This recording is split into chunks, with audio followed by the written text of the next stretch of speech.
नमस्कार। आज हम एक ऐसी खबर पर गहराई से बात कर रहे हैं जो भारत की हवाई ताकत के लिए काफी मायने रखती है। सुनने में आ रहा है कि भारत रूस की R-37M, जो एक hypersonic air to air missile है, उसे खरीदने पर गंभीरता से विचार कर रहा है। जी, ये कुछ वैसा ही है जैसे पहले S-400 सिस्टम की बात थी। है ना? जिसने हमारी रक्षा क्षमताओं को काफी बढ़ाया था। हाँ, बिल्कुल। और ये जो R-37M है, ये कोई आम मिसाइल नहीं है। अच्छा। ये एक हाइपरसोनिक मिसाइल है। मतलब आवाज की रफ्तार से लगभग 6 गुना तेज, माक 6 पर चलती है। और साथ ही ये बियॉन्ड विजुअल रेंज मतलब BVR मिसाइल है। मतलब नजर की पहुंच से बहुत दूर तक। हाँ, इसकी दो चीजें बहुत खास है। एक तो इसकी रेंज जो करीब 300 से 400 किलोमीटर तक जाती है। 400 किलोमीटर? जी। और दूसरी इसकी स्पीड माक 6।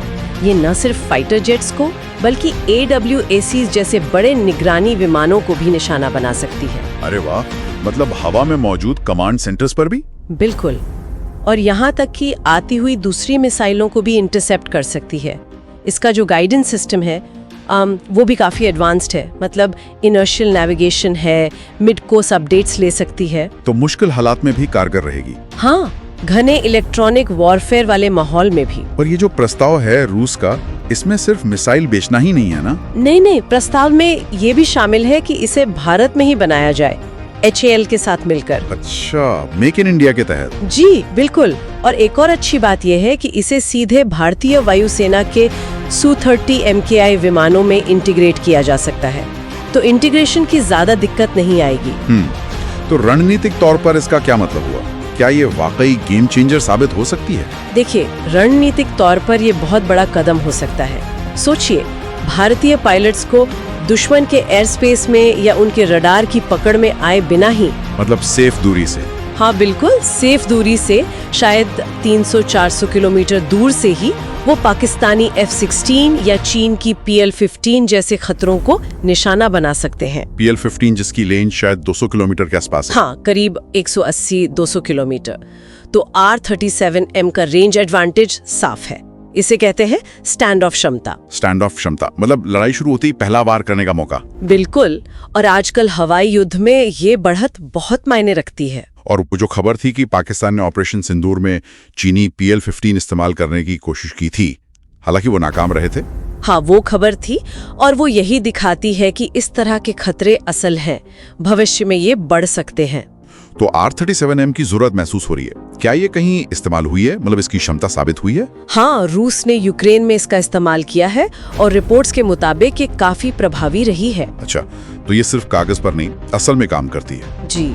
आधुनिक हवाई जंग का जो बदलता स्वरूप है, उसमें ऐसी लंबी दूरी और तेज रफ्तार वाली मिसाइलें बहुत अहम हो गई हैं। लेकिन यहाँ एक सवाल और उठता है, हमारी अपनी मिसाइल अस्त्रा, उस पे भी तो काम चल रहा है ना? हाँ बिल्कुल चल रहा है। और अस्त्रा का विकास बहुत जरूरी है हमारी आत्मनिर्भरता के लिए। तो क्या हमें रूसी प्रस्ताव पर आगे बढ़ते हुए अस्त्रा पर फोकस कम कर देना चाहिए या फिर? नहीं, फोकस कम करने का सवाल ही नहीं उठता।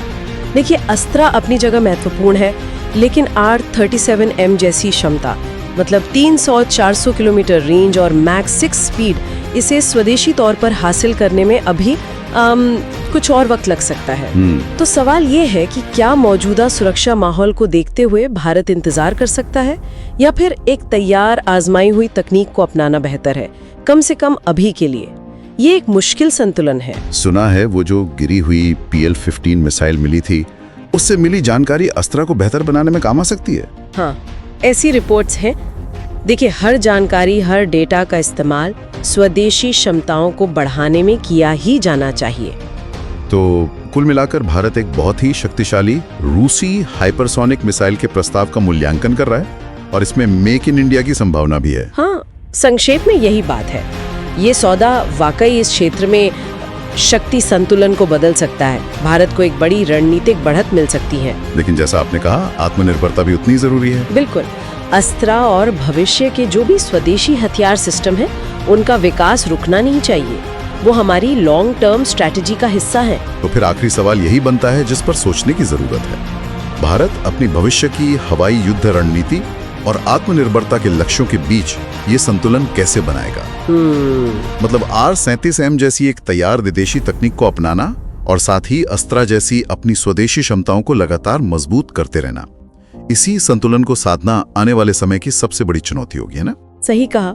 यही देखना होगा कि भारत ये संतुलन कैसे साधता